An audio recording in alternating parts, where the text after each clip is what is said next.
कहानी की शुरुआत में हमें कोल नाम के एक आदमी को दिखाया जाता है। फिलहाल इस समय उसने एक आदमी के ऊपर गन तान रखा था। उस आदमी से वो पूछता है कि तुम मेरे घर में क्यों गए थे, जिस पर वो आदमी हंसता है और कोल से कहता है कि अभी तुम बच्चे हो। यह सुन करके कोल का दिमाग खराब होता है और वो उस आदमी को शूट कर देता है। इसके बाद सीन शिफ्ट होता है और लगभग एक हफ्ते पहले का सीन दिखाया जाता है। घर पर हम कोल को देखते हैं, जहाँ पर हमें मालूम चलता है कि वो एक प्रोफेशनल हैकर है। ऑनलाइन वो किसी से बात करता है और उनसे कुछ जानकारियां हासिल करता है। रात होने के बाद वो अपने कार में बैठ करके पूरे शहर का राउंड लगाने लगता है। एक होटल के बाहर रुकने के बाद वहां के वाईफाई को कनेक्ट करता है। इसके बाद वो होटल के पेरोल डाटा को स्कैन करके उसे अनलॉक कर देता है। होटल के ठीक पीछे के साइड में ओस्कर नाम का एक आदमी खड़ा था जो कोल को देख लेता है, लेकिन कोल को देखने के बाद वो कुछ करता नहीं है, बल्कि उसे देखते हुए यहाँ से चला जाता है। इसके बाद कोल भी बैंक को खाली करने के बाद यहाँ से निकल लेता है। अगले दिन सुबह में कोई उसका डोरबेल बजाता है। जब वो जा करके दरवाजा खोलता है तो उसी वक्त ओस्कर उस पर हमला कर देता है। वो कोल को काफी ज्यादा पीटता भी है। कोल के कमरे में जाने के बाद ओस्कर को पता चलता है कि वो हैकिंग वगैरह करता है। खैर दिक्कत वाली बात ये थी कि कल रात कोल ने जिस होटल के बैंक को खाली किया उसी होटल में ओस्कर काम करता है। जब ओस्कर को पता चला कि पेरोल अकाउंट के सर्वर को हैक करके किसी ने खाते को खाली कर दिया है, तब उसने सीसीटीवी कैमरे को चेक किया। उसे कैमरे में कोल की गाड़ी दिखाई देती है जो कि उसने रात में सामने से देखा भी था। उसे कोल के ऊपर पूरा शक हो गया था, इसलिए वो सुबह में उसके घर पर पहुंच गया।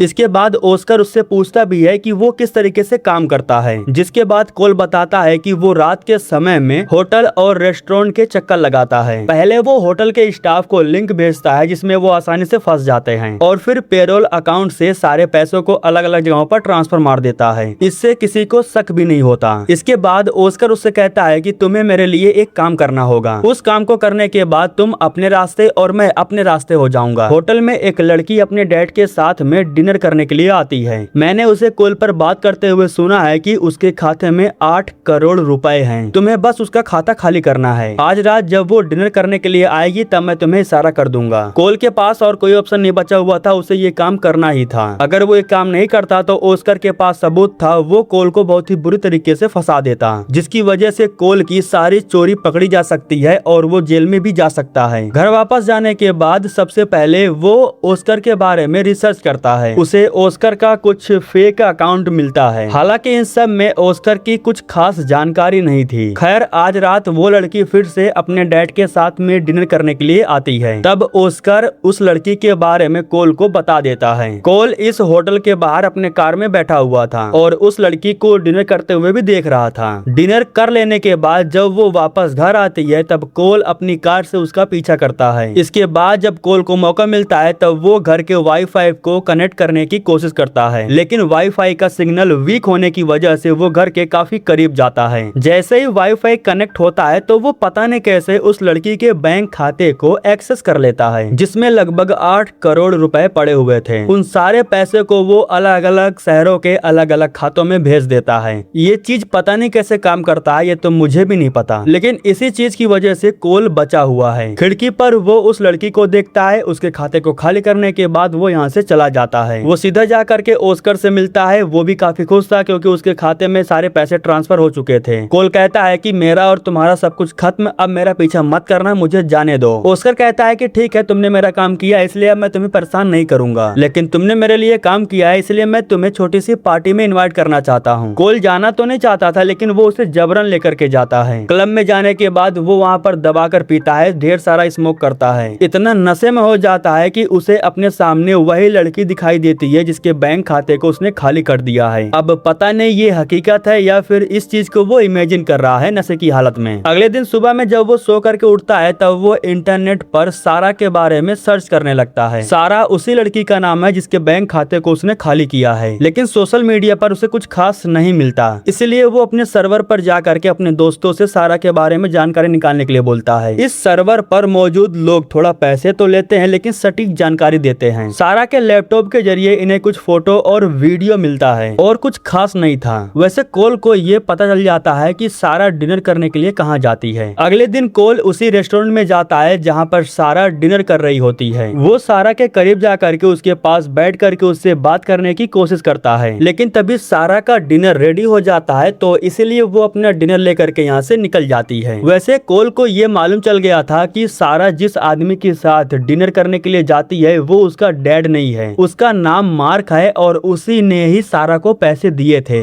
8 करोड़ रुपए बहुत होते हैं। मार्क को लगा कि सारा उसे धोखा दे रही है, इसलिए वो उससे कहता है कि मुझे मेरे पैसे वापस कर दो। लेकिन सारा को सच में कुछ पता ही नहीं था, इसलिए वो मार्क से कहती है कि मुझे कुछ नहीं पता है, मुझे नहीं पता कि वो पैसे कहाँ गए। लेकिन मार्क अपनी जिद पर अड़ा हुआ था, उसे लगा कि वो उसे धोखा दे रही है। सारा का लैपटॉप हैक करके कोल सब कुछ देख रहा होता है। जब उसे मालूम चलता है कि पैसों की वजह से सारा मुसीबत में है तो वो जा करके ओस्कर से मिलता है। कोल कहता है कि हमें वो पैसे उस लड़की को वापस लौटाने होंगे, वो मुसीबत में है। जिस पर ओस्कर उसे धमकी देते हुए उसे कहता है कि मैं एक फूटी कौड़ी भी नहीं लौटाऊंगा, और वैसे भी वो एक लड़की है, सब कुछ झेल लेगी, बाद में सब कुछ ठीक हो जाएगा, और तुम मेरे पास दोबारा मत आना वरना मैं तुम्हारा पोल खोल दूंगा। कोल को धमकी दे करके वो उसे यहाँ से भगा देता है। घर वापस जाने के बाद जब कोल मार्क के बारे में सर्च करता है तब उसे मालूम चलता है कि उसकी शादी हो चुकी है, उसका बच्चा भी है। थोड़ी बहुत और जानकारी निकालने के बाद उसे मालूम चलता है कि वो काले धंधे भी करता है जिसके बारे में किसी को नहीं पता है। कोल को मालूम चलता है कि मार्क के साथ में उसका एक पर्सनल गार्ड रहता है। उसके बारे में भी जब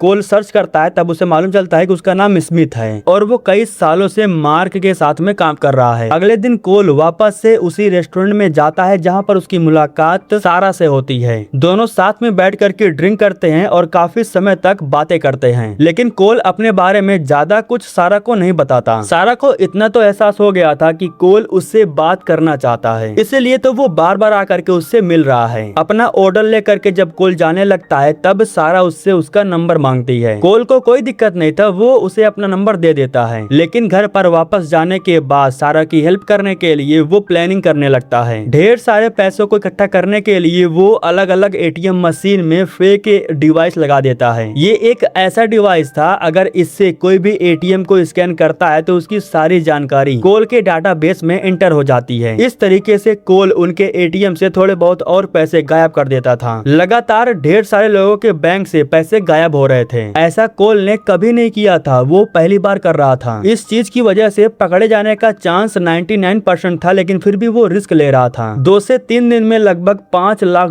उसके पास आ जाते हैं। जब वो फॉर्म को ले जा करके सारा के ईमेल बॉक्स में डाल रहा होता है तो उसी वक्त पीछे से सारा उसे देख लेती है। इसके बाद वो फॉर्म को ले जा करके सारा को देता है। फॉर्म को देखने के बाद उसे मालूम चलता है कि लगभग $5 लाख उसमें थे। वो पूछती है कि इतने पैसे उसके पास कहाँ से आए। कोल झूठ नहीं बोलता, वो सच बोलता है। वो बताता है कि वो छोटा मोटा हैकर है, वो सर्वर को हैक करके बैंक खातों को खाली करता है। उस आदमी को जब मालूम चला कि तुम्हारे खाते में 8 करोड़ रुपए हैं तो उसने मुझसे तुम्हारा खाता खाली करवाया था। अब यहाँ पर जब सारा को मालूम चलता है कि उसका बैंक खाता कोल ने खाली किया था तो उसे बहुत गुस्सा आता है। वो कोल को डांटती है और उसे यहाँ से जाने के लिए बोलती है। रात में सारा बैठ करके इन सब चीजों के बारे में सोच विचार कर रही थी और फिर वो अचानक से कोल के पास कॉल करती है। उसके पास कॉल करके उसे वापस अपने घर आने के लिए बोलती है। जब कोल उसके घर पर जाता है तब सारा उसे बताती है कि उसने मुझे 1 हफ्ते का और टाइम दिया है। पिछली बार भी 1 हफ्ते का ही टाइम मिला था, इसी वजह से कोल पैसों को जल्दी इकट्ठा कर रहा था। फिलहाल अभी के लिए कोल उससे पूछता है कि तुम यहाँ से भाग क्यों नहीं जाती, तुम यहाँ पर रुकी क्यों हो। जिस पर सारा कहती है कि ये मुमकिन नहीं है, अगर मुमकिन होता तो मैं यहाँ से कब का भाग चुकी होती। यहाँ पर एक चीज ध्यान देना, मार्क का जो बॉडीगार्ड था स्मिथ, वो इन दोनों को बात करते हुए देख रहा था, लेकिन वो कुछ करता नहीं है। इसके बाद सारा उसे लेकर के अपने कमरे में जाती है जहाँ पर ये दोनों बात करते हुए ड्रिंक करते हैं। सारा उससे पूछती है कि वो यहाँ पर कहाँ रहता है, किसके साथ में रहता है, उसकी कोई फैमिली है कि नहीं है। कोल कहता है कि वैसे तो मेरी कोई फैमिली नहीं है, मैं किसी के साथ में नहीं रहता हूँ और मैं कहाँ रहता हूँ ये तुम्हें नहीं बता सकता, क्योंकि ये मेरी सेफ्टी के लिए मैं किसी को नहीं बताता हूँ। सारा कहती है कि अगर तुम चाहो तो हम दोनों यहाँ से कहीं दूर जा सकते हैं, तुम्हें थोड़े थोड़े करके पैसे इकट्ठा करने की कोई जरूरत नहीं है। मार्क के घर में 2 करोड़ रुपए कैश रखे हुए हैं, जिसे लेकर के हम दोनों यहाँ से कहीं दूर जा सकते हैं, और वैसे भी वो 2 नंबर का पैसा है, इसलिए मार्क उन पैसों के लिए पुलिस को नहीं बुलाएगा।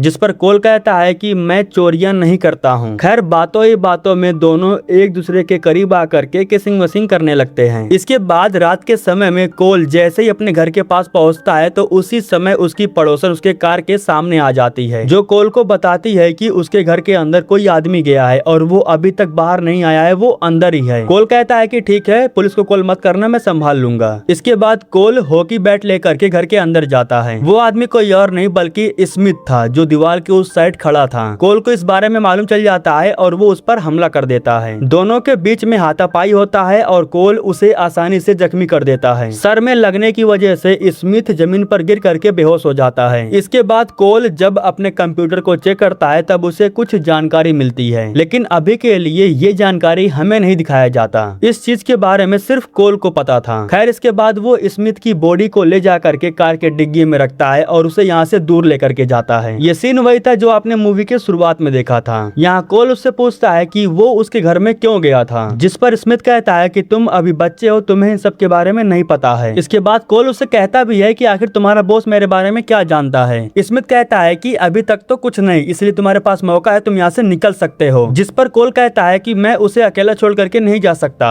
स्मिथ कहता है कि तुम्हें नहीं पता है कि तुम किसके लिए लड़ रहे हो, तुम अभी बच्चे हो। इतना सुनते ही कोल उसे शूट कर देता है। इसके बाद वो सीधा जा करके सारा से मिलता है और उससे कहता है कि अगर तुम सच कह रही हो तो हमें कोई रास्ता निकालना होगा, क्योंकि मैं घर के अंदर जा करके कैश चोरी नहीं करता। जिस पर सारा कहती है कि अगर तुम फोन हैक कर लो तो काम आसान हो सकता है। मार्क अपने फोन से पूरा घर कंट्रोल करता है, अगर तुमने फोन को हैक कर लिया तो आसानी से पैसे चुरा सकते हो। और वैसे भी कोल को फोन हैक करना बहुत ही आसानी से आता था। तो ये दोनों मिल करके एक प्लान बनाते हैं। इसके बाद सारा मार्क के पास कॉल करती है और उससे कहती है कि वो एक बार फिर से सब कुछ शुरू करना चाहती है। वो उससे वापस से मिलना चाहती है, उसके सारे पैसे सही सलामत हैं। मार्क कहता है कि ठीक है, मैं तुमसे मिलने के लिए आऊंगा। यहाँ तक काम पूरा हो चुका था। इसके बाद ये दोनों जा करके ऑस्कर से मिलते हैं। कोल उससे ज्यादा कुछ बताता नहीं है, उससे बस इतना कहता है कि तुम्हें मेरा एक काम करना होगा। तुम्हारा बस डोरमैन का काम है जो खोया हुआ फोन लौटाएगा। इस छोटे से काम को करने के बदले में तुम्हें $5 लाख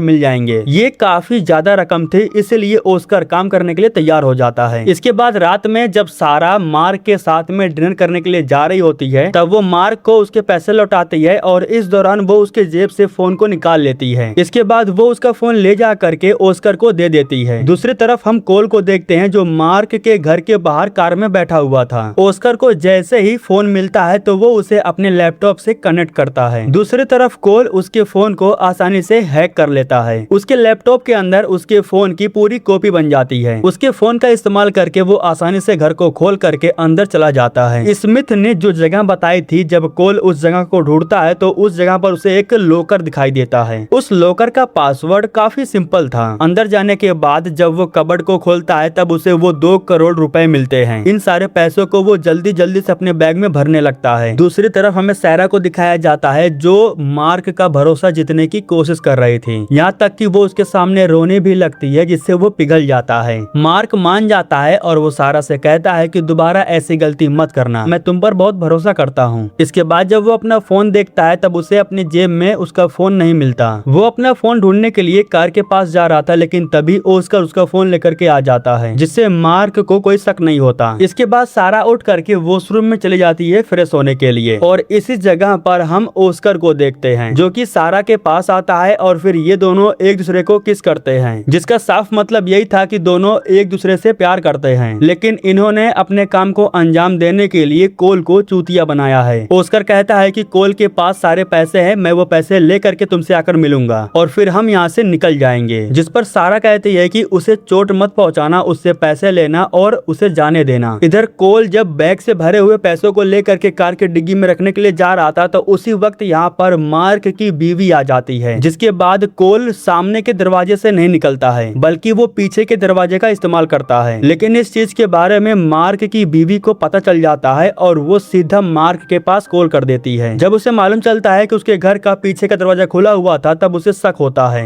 उसे इस बात का एहसास हो चुका था कि सारा उसके साथ कोई गेम खेल रही है। वो कार में से गन निकालता है और सारा के ऊपर तान देता है। वो सारा से कहता है कि सच सच बताओ आखिर चल क्या रहा है। वैसे तो सारा मासूम बनने की कोशिश करती है, लेकिन तभी उसका फोन बजने लगता है। कोल उसके पास फोन करता है और उससे पूछता है कि वो ठीक तो है। सारा सही तरीके से बात करती है, इसीलिए कोल को एहसास नहीं होता कि वो मुसीबत में है। मार्क कहता है कि उन्हें नए लोकेशन पर आने के लिए बोलो। जिस लोकेशन पर सारा ने आने के लिए बोला उस लोकेशन पर जाने के बाद कोल की मुलाकात ऑस्कर से होती है। कुछ समय के बाद मार्क भी यहाँ पर सारा को लेकर के आ जाता है। उसने सारा पर गन तान रखा था, इसीलिए ऑस्कर अपनी गन फेंक देता है और वैसे भी सारा उसके कब्जे में थे, इसलिए ये लोग कुछ कर नहीं सकते थे। इसके बाद मार्क इन सबको लेकर के अंदर जाता है। यही वो जगह है जहाँ पर वो अपने दुश्मनों को जिंदा जला देता है। कोल के ऊपर गन तान करके करके उसे मारने की कोशिश करता है, लेकिन तभी सारा मार्क को रोकने लगती है। वैसे तो वो रुक जाता है और गन नीचे कर लेता है, लेकिन अगले ही पल वो सारा को शूट कर देता है। सारा को जैसे ही गोली लगती है तो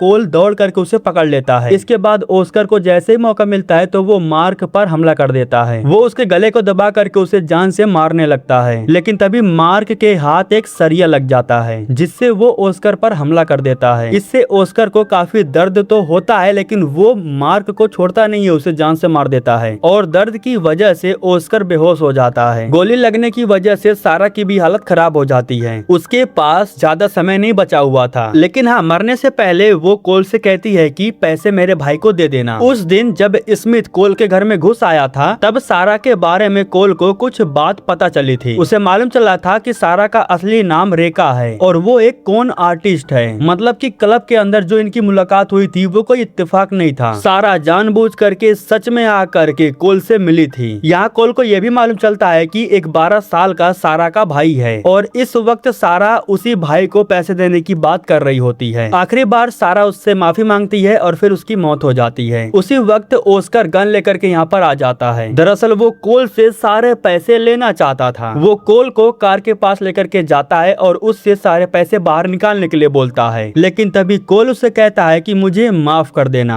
इतना कहने के तुरंत बाद ऑस्कर को कोई स्नाइपर से शूट कर देता है, जिससे मौके पर ही उसकी मौत हो जाती है। शूट करने वाला पानी टंकी के ऊपर बैठा हुआ था। इस शूटर को देख करके आप लोग भी हैरान हो जाओगे, ये कोई और नहीं बल्कि स्मिथ था। दरअसल उस दिन कोल ने उसे गन से शूट नहीं किया था, उसने गोली चलाई थी लेकिन पत्थर पर। हालांकि वो स्मिथ को जान से मारने की धमकी देता है। वो उसे धमकी दे करके उससे जानकारी हासिल करता है। वो उससे कहता है कि सारा ने मुझे बताया है कि उसके घर में 2 करोड़ रुपए हैं। स्मिथ कहता है कि हाँ, उसके कबर्ड में हो सकता है। और इसी दौरान कोल को यह भी मालूम चल गया था कि सारा और ऑस्कर ये दोनों एक दूसरे से प्यार करते हैं, जबकि सारा ने कोल से कहा कि वो अकेली है, वो किसी से बात नहीं करती। यहाँ कोल स्मिथ से पूछता है कि क्या उसका बॉस उसे पसंद है, जिस पर स्मिथ कहता है कि बॉस बहुत घटिया है, मुझे अपना घर पसंद है। और इसी जगह पर बातचीत करके उसने स्मिथ को अपने साइड में कर लिया था। पैसों का भरा हुआ एक बैग वो स्मिथ को दे देता है और इसके बाद स्मिथ मार्क के बॉडी को ठिकाने लगा देता है। बाकी सारे पैसों को लेने के बाद कोल यहाँ से कहीं दूर चला जाता है और इसी के साथ ये कहानी यहीं पर खत्म हो जाती है।